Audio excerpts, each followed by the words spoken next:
Bom dia, igreja. Feliz sábado. Se a igreja hoje está mais bonita, é impressão minha? Tá, não tá? Será por quê? Hã? A Maura disse que é porque ela está de volta. Ela viajou e eles voltaram, ela e o seu digníssimo esposo, então é por isso. Mas não é só por você não, Maura. Eu estou vendo muitas visitas, muitas visitas. Sejam todos extremamente bem-vindos.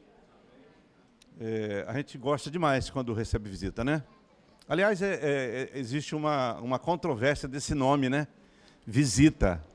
Porque visita, ela faz o quê? Ela vai na sua casa, depois ela faz o quê? Ela vai embora. Então, a gente não quer que vocês vão embora. Então, esquece a ideia de visita, tá? Vocês são bem-vindos aqui sempre para adorar conosco o nosso Deus. Só uma curiosidade, tá? Vou fazer uma pergunta aqui, não se preocupe se não for, porque a gente não vai cobrar nenhum imposto, não tem nenhuma penalidade. Mas tem alguém aqui não adventista? Tem alguém aqui que não é adventista? Não tem? Ok, muito bem. Então, sejam extremamente bem-vindos. Não, eu gostaria que tivesse alguém não adventista, porque vai ouvir a palavra, né? Vai ouvir. Mas não tem problema nenhum, não, que nós estamos em casa, entre nós. Tá? Os nossos diáconos aqui estão... Se você está sem Bíblia, nós temos aqui 2 valorosos varões para entregar uma Bíblia na sua mão para você acompanhar o culto. Ok? Enquanto eles entregam aí, eu vou introduzir aqui a nossa palavra de hoje. É muito comum que no final de cada culto, o pregador encerra aqui a palavra, a pregação, ele se dirige à saída para receber os cumprimentos da igreja, né? É normal quando a igreja vai lá e cumprimenta, agradece, dá um feliz sábado, agradece pela palavra, alguns de forma especial. Obrigado, irmão, irmã, porque a sua palavra hoje falou de forma especial no meu coração. E a gente, é normal isso aí, a gente fica feliz quando isso acontece, porque é um feedback da igreja, né? Para quem está pregando. E eu vou contar aqui uma situação especial. Já tem um tempo que aconteceu, a gente estava lá no auditório ainda. Uma vez eu fui surpreendido nesse momento, a irmã me cumprimentou e me disse o seguinte: eu gosto muito da pregação do irmão, mas às vezes o irmão é meio radical.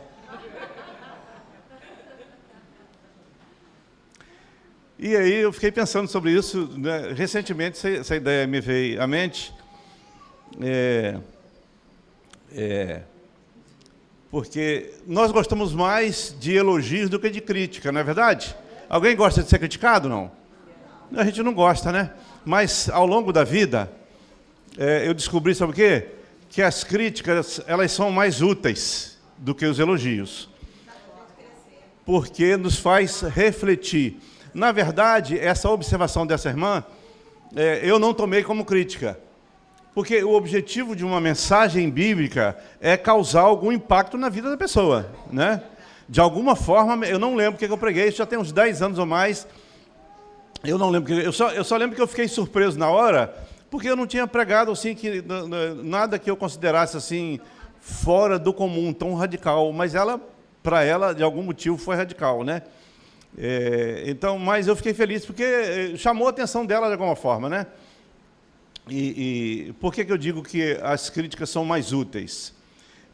Primeiro que no passado, aí quem é carioca aqui há muito tempo, você lembra de um jornalista famoso carioca chamado Nelson Rodrigues, que ele tinha uma frase, que eu guardo até hoje, né? Essa frase dele: toda unanimidade é burra. Então é preciso você, numa ideia, quando todos concordarem com a mesma ideia, tenha algum cuidado. Pensa direitinho se é aquilo mesmo. É bom que haja ideias diferentes para a gente refletir, não é verdade? Mas o que realmente me preocupa com os elogios é que eles podem ser perigosos. Eles nos aproximam de um estado de espírito de eu querer tomar alguma coisa que não é meu, que é a glória, que é de Deus. Por que elogio é perigoso? Vocês viram aqui o o grupo cantando, louvando maravilhosamente aqui, né? Eu fico observando ali a guitarra do Luan, ela quase fala, né? Tem pessoa que ela vai falar às vezes, né? É muito bom ver os irmãos aqui com todo o cuidado do mundo, né? Para fazer o melhor para Deus, né? E Deus é louvado com isso, demonstrando os dons que Ele deu a cada um.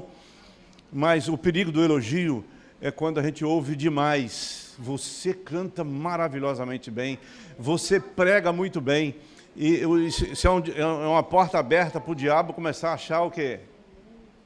Eu tenho um irmão lá em Volta Redonda que ele fala que o crente deveria andar com uma alfinete no bolso.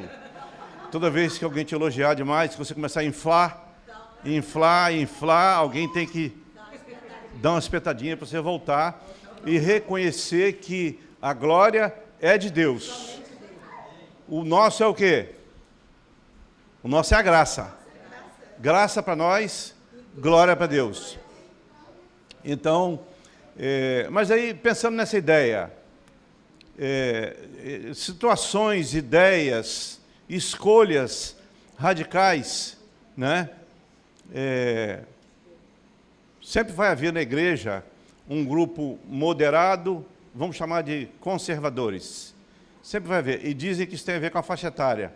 Os jovens são mais moderados, os mais maduros são mais conservadores, porque já viveu, já perdeu muitas das vaidades da vida. Quem sabe estão naquela fase de que Salomão estava quando ele escreveu o livro de Eclesiastes. Que ele fala, tudo vaidade. Né? Trabalhar demais, é besteira isso aí, rapaz, não se preocupe com isso não, né? É tudo vaidade. Não, vou escrever um livro, besteira, não se preocupe com isso não, já tem um monte de livro escrito, né? Salomão estava já idoso, meio decepcionado com ele mesmo, com um monte de coisa errada que ele fez, mas graças a Deus ele voltou para o Senhor. Amém. Então a gente tem essa diferença na igreja, posições radicais. Mas deixa eu perguntar para vocês. Nós vamos fazer algumas perguntas aqui com o objetivo da gente refletir e chegarmos a um acordo sobre esse assunto, de posições radicais e posições moderadas, né? O contrário de radical, o quê? Moderado, equilibrado, de bom senso. Qual é o nosso critério para a gente definir se uma posição, se uma escolha, ou se uma pessoa ela é radical ou ela é moderada, de bom senso? Qual é o nosso critério? Eu acho que a própria definição, se você for olhar no dicionário o significado de radical, é alguma coisa fora do comum, extremista, né? Fora do consenso geral. Então, as pessoas, de um modo geral, elas esperam que a sua ideia tenha a concordância, pelo menos, da maioria. Se você fala alguma coisa que ninguém concorda, a pessoa considera aquilo ali radical. Mas, olha só, esse é um momento para a gente refletir. A proposta evangélica, ela é algo comum ou ela é radical? Quando Deus nos chama para participar do seu reino, viver a experiência do Evangelho, o que Ele pretende realizar em nós? Participa. Uma transformação de quê? De caráter, né? Mudar um monte de coisa na nossa vida. Essa mudança, ela é algo normal ou ela é algo radical? Ela é radical, gente. Não é verdade? Ela é radical. Então, a gente precisa lidar melhor com essa ideia, porque a proposta de Deus para nós é algo extremamente radical. A gente aceitar viver, a gente aceitar o convite divino de viver a experiência do Evangelho é algo totalmente radical. A sua escolha de estar aqui hoje, nessa manhã, na igreja, na casa de Deus, louvando o nome do Senhor, é uma atitude radical. Não pense que o coração natural, o pecador, não vai para a praia, vai para qualquer outro lugar, não vai estar aqui. Isso é uma escolha radical, né? Mas vamos... Eu cheguei do plantão, fui em casa, a cama me chamou, eu falei, eu vou, mas aí eu falei, não posso ir, briguei com ela, pegou comigo e eu tive que vir. Olha só, essa criatura que vos fala, ela trabalha no Hospital Silvestre, ela faz plantão. E eu fico de bobeira, que às vezes ela sai do plantão e vem para a igreja, como ela está dizendo hoje aqui. Isso, né? Isso é uma escolha radical, não é? Não é comum isso aí. Comum é o quê? A pessoa ir para casa dormir. Você é maluco? Vai para casa dormir, não tem nada disso aí. Então, nós vamos ler alguns versos da Bíblia, tá? Não se assuste, porque a gente vai, tá?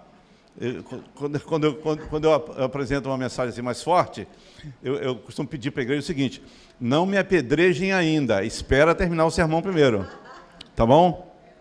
Então vamos lá para o livro de Ezequiel. Ezequiel.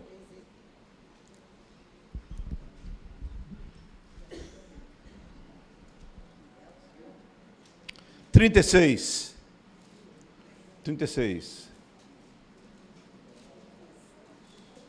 Eu já ouvi isso mais de uma vez, mas assim, essa vez ela me marcou, porque ela foi, essa ideia, essa posição da irmã, ela foi produzida por uma pregação, né? Eu também já ouvi elogios, e eu não sei o que me preocupa mais, né? Tem elogios que são assim, que a gente encara como elogio, né? O irmão é uma pessoa muito sensata, de bom senso, né? Então, nós estamos aqui refletindo sobre isso aí. Eu vou ler aqui então, Ezequiel 36, versos 26 e 27, ok? Todos estão acompanhando aí? Amém?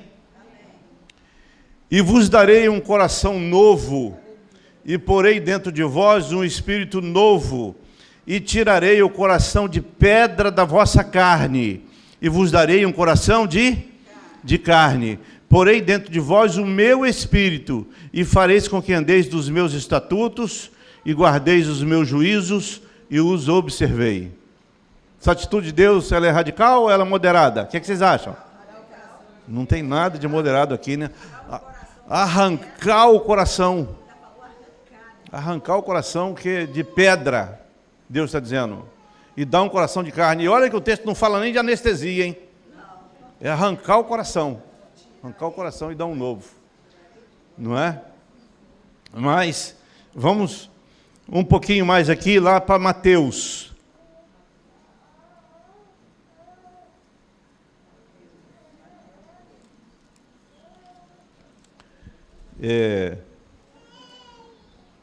Mateus 5. Fiquem calmos aí que a gente vai chegar a um denominador comum, tá?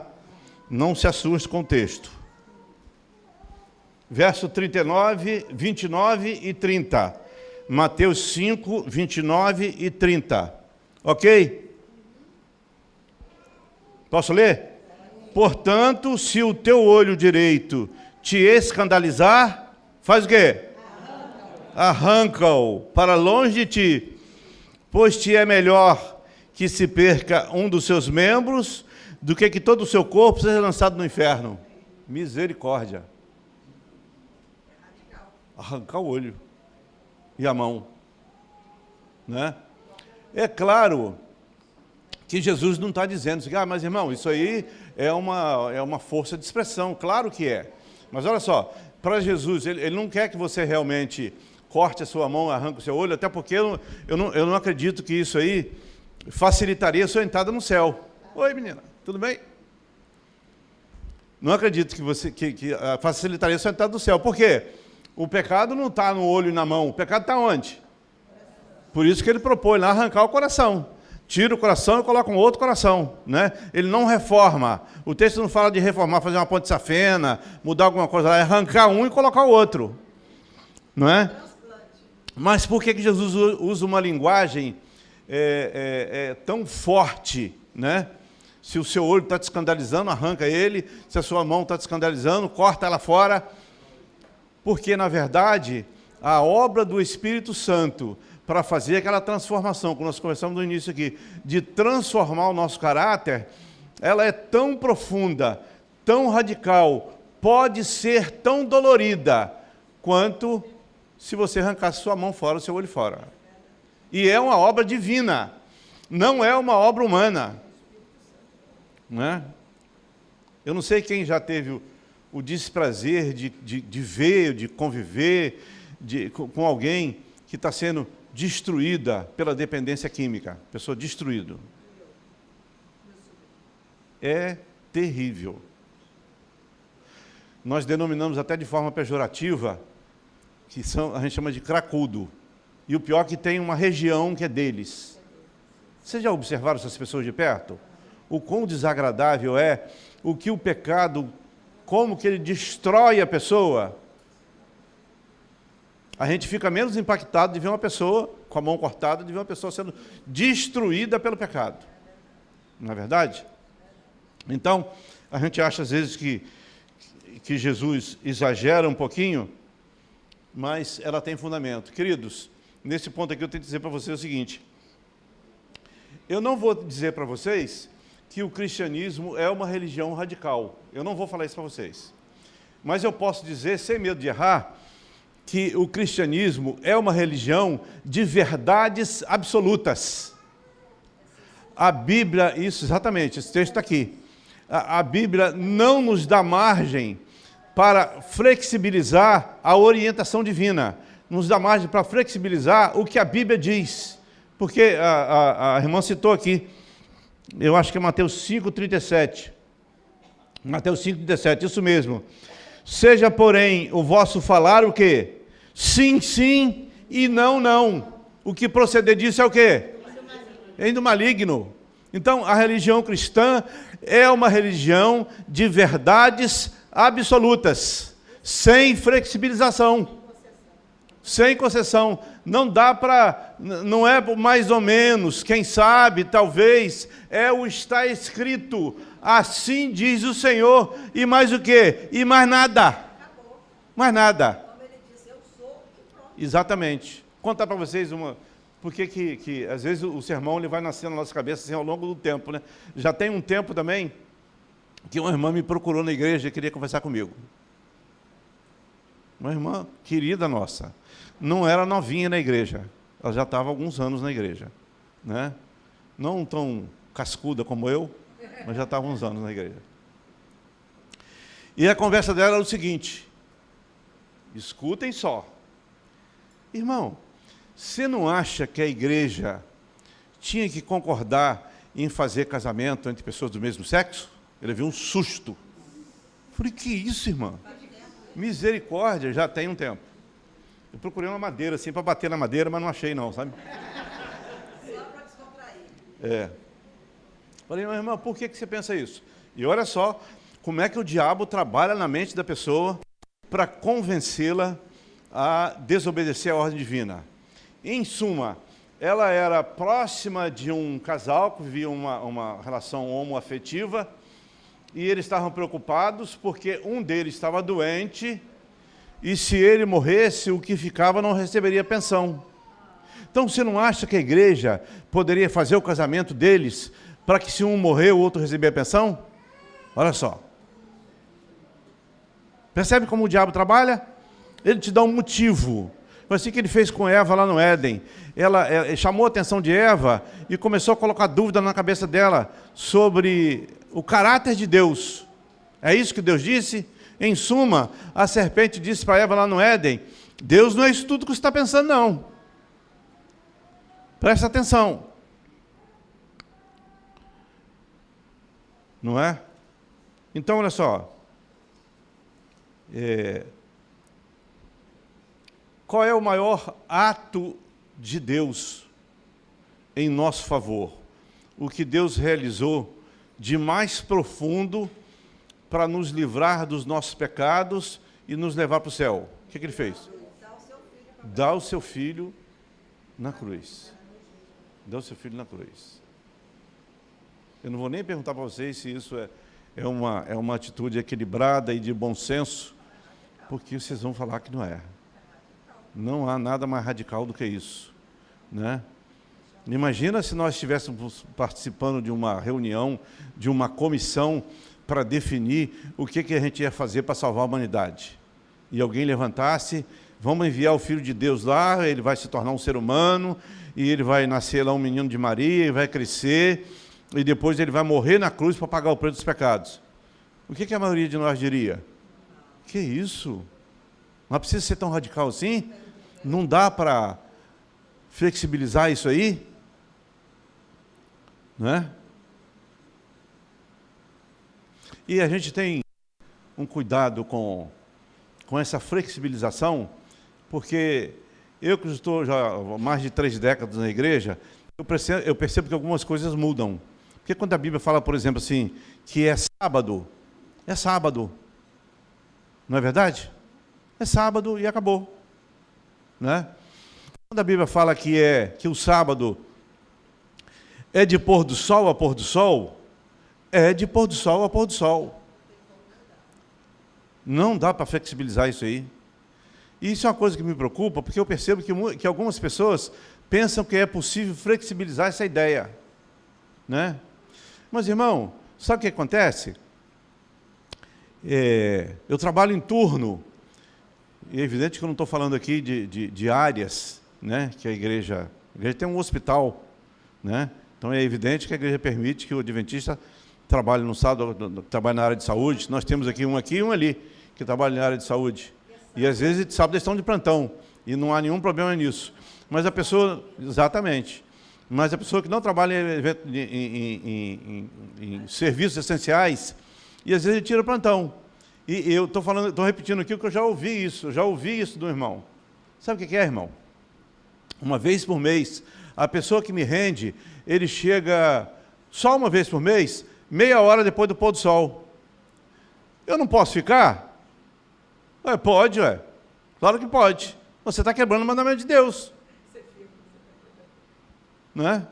Você está quebrando o mandamento de Deus. Não dá para flexibilizar. Não dá, né? Você tem que ir pela fé. Deus pede para você guardar os mandamentos dele pela fé. Pela fé.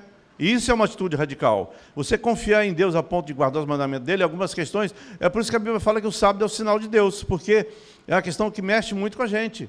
Que você tem que realmente confiar em Deus para você guardar, né? São atitudes, escolhas que temos que fazer, que são escolhas radicais. Quando a gente decide, como eu falei aqui, viver o Evangelho, decide se batizar, descer nas águas batismais e ser sepultado ali nas águas e sair dali para uma nova vida, isso é uma escolha radical. Não dá para ser diferente. Às vezes eu ouço da pessoa assim, irmãos, nós estamos vendo fatos bíblicos aqui, tá? Eu não estou criticando ninguém, eu não sei de ninguém que está fazendo isso, mas eu já ouvi. Sábado eu não vou na igreja não, porque eu vou receber uma pessoa da minha família e eu tenho que ficar em casa com ele. Rafael, você consegue colocar na tela um versículo? Isaías 58, 13 e 14. Esse verso, ele diz que as horas do sábado não são suas. Não são suas. Deus te dá uma semana de 7 dias. E ele fala assim, olha, você tem 6 dias para cuidar da sua vida. Faz o que você quiser durante 6 dias. Mas o sábado não é seu. Olha lá. Ó. Se desviares do teu pé de profanar o sábado e parar de piscar,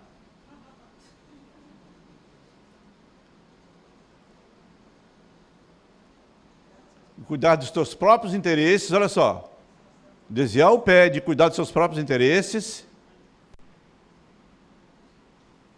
no meu santo dia chamares sábado deleitoso, digo de honra e honrares, não seguindo os teus caminhos, não fazendo a tua própria vontade. Queridos, não é você que resolve o que você vai fazer no sábado. Não é você que resolve, Deus já resolveu isso. Deus já resolveu, e aí tem a promessa lá, né? De cavalgar nas alturas da terra, né? Está aqui, ó. Então te deleitarás no Senhor, e te farei cavalgar sobre as alturas da terra, e sustentarei com a herança de teu pai Jacó. Porque a boca do Senhor disse. Queridos, princípios divinos não é para negociar. É claro que nós temos que ser pessoas sensatas, de bom senso, equilibradas. A maior parte do tempo a gente tem que ser isso aí. Nos nossos relacionamentos, no nosso trabalho, a gente tem que ser pessoas sensatas. Isso são qualidades essenciais até na vida de um cristão. Mas quando precisamos defender princípios bíblicos, Não podemos flexibilizar. Não podemos flexibilizar. Não é? É como já dissemos aqui, sim, sim e não, não. Não é? Quando você que tem filho pequeno, que já teve que dar, eu não sei se ainda existe, mas tem que dar um xarope para tosse para uma criança pequena. Antigamente tinha um xarope com sabor morango ou framboesa. Você lembra disso? É um remédio gostosinho, ainda tem? Tem mais não? Não é da sua época, não? Então tá, a gente tem que ouvir essas coisas, né? Tem que ser.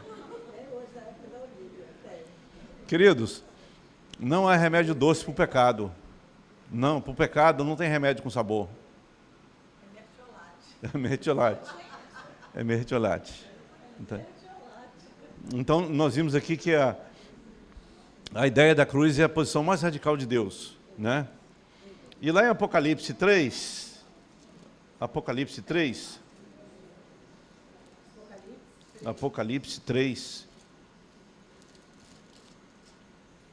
Apocalipse 2 e 3 tem as cartas às 7 igrejas, né? A última igreja é a igreja de Laodiceia, né? É a igreja de Laodiceia. E eu vou ler o verso 15 e 16, tá bom? Ok? Vocês encontraram? Verso 15, eu sei as tuas obras, que nem és frio nem quente. Tomara fosse frio ou quente. Assim, porque és morno e não és frio nem quente, vomitar-te-ei da minha boca. Jesus ele faz uma referência a extremos, não é verdade? Extremos, quente e frio, né? E eu pergunto para você assim, os extremos é o quente e o frio. Qual é o meio termo entre o quente e o frio? E o que Deus acha do morno? Meu Pai do céu. Nenhum nem outro. Você percebe o quanto é sério isso? Percebe o quanto é sério? Percebe o quanto nós temos que... Quando a gente olha para a vida dos apóstolos, de muitos servos de Deus no passado, a gente percebe, por exemplo, se a gente olhar para a vida de Paulo, se o indivíduo, eu penso o seguinte, se o indivíduo está preparado para o batismo, ele já estudou, já está frequentando a igreja há 6 meses, ele está pronto para descer no tanque batismal, se ele estudar a vida de Paulo, tintim por tintim, tem uma chance grande dele desistir do batismo.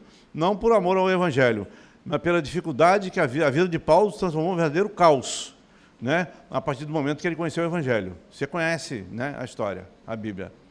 Eu estou lendo lá o finalzinho do livro Atos dos Apóstolos, e fala da prisão de Paulo em Roma 2 vezes. A segunda prisão, gente, a vida dele se transformou num verdadeiro caos, a partir do momento que ele conheceu o Evangelho, passou a viver para o Evangelho, a arriscar a vida pelo Evangelho. Ele sofreu tudo que o ser humano pode sofrer em nome do Evangelho. Você sabe por que isso não acontece conosco hoje? Porque a gente vive um Evangelho light. Um evangelho de bom senso. Estou falando da vida de Paulo, olha João Batista e muitos outros. A gente vive um evangelho de bom senso, de equilíbrio. A gente quer ouvir das pessoas o seguinte, você é uma pessoa sensata, equilibrada, de bom senso. Eu admiro muito a sua personalidade por isso. Mas quando a gente está defendendo o evangelho, será que a gente tem que fazer isso aí? Olha a vida dessas pessoas. A gente vive um evangelho light. E não vamos nos iludir. A Ellen White tem uma expressão que ela usa num outro contexto, eu vou só ilustrar aqui agora. Quando as fogueiras da perseguição se acenderem, queridos, nós vamos precisar tomar atitudes totalmente radicais. Totalmente radicais. Né? Não pense que a vida do cristão vai ser esse mar de rosas que hoje se reúne numa igreja, confortável, relativamente, né? Mas confortável, com uma boa música, estudando a palavra, e vai ser sempre assim, não é? Quando a perseguição, as fogueiras da perseguição se acender, a gente vai tomar atitudes radicais na vida, não é? E pode ser que eu esteja falando hoje para alguém que está pensando, que precisa tomar uma decisão difícil, uma decisão complicada, fazer uma escolha você sabe que muitos vão discordar. Muitos vão discordar. Vão considerar uma escolha radical. E eu quero te dar uma dica aqui, que se você tomar essa decisão, baseado no assim diz o Senhor, baseado no está escrito, né? Que essa deve ser, as nossas decisões devem ser baseadas nisso, né? E alguém falar para você assim, você está maluco? Provavelmente você está no caminho certo. Porque a Bíblia diz que as coisas naturais, como é que as coisas de Deus para o homem natural, elas são o quê? Loucura. São loucura. Então, se alguém falar para você, você está maluco de fazer um negócio desse? Eu me lembro do meu irmão, quando eu tenho um irmão mais velho que quando eu conheci o Evangelho e ele percebeu que era... Primeiro, eles não levaram a sério, né? Ninguém da família levou a sério, porque eu fui para a igreja num momento de dor. Meu irmão mais velho, eu sou o terceiro de baixo para cima, e o nosso irmão mais velho tinha morrido. E foi um luto muito forte, muito grande. Era a minha referência, assim, masculina. Não era meu pai, era meu irmão mais velho. E foi um momento muito dolorido, e nesse momento, né, eu fiquei muito ruim da cabeça, e o Senhor me apresentou o Evangelho, me fez conhecer a palavra de Deus. E então, a minha família achava que eu fui para a igreja por causa desse momento de dor, e que não ia durar muito. Depois de uns 3, 4 meses, esse meu irmão, que agora é o irmão mais velho, ele falou que queria falar comigo, e eu fui na casa dele. E sabe o que era a conversa? Você está maluco, rapaz? O que você está fazendo da sua vida? Você desistiu de viver?